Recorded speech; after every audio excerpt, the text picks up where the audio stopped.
Because New Zealand is sitting on a plate boundary, you've got the Australian plate and the Pacific plate basically crashing into each other, and that creates uplift and mountains. So a lot of New Zealand in the long term historically has gone up.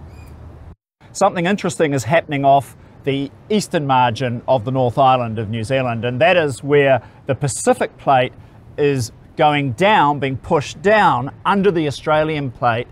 and it locks, it grips, and it pulls the land down. So in the lower North Island and on the eastern side of the lower North Island, the land is actually subsiding, going down at quite high rates of up to 8 millimetres per year. Right here on the south coast of Wellington at Lyell Bay, the subsidence is 3 to 4 millimetres per year, which is effectively doubling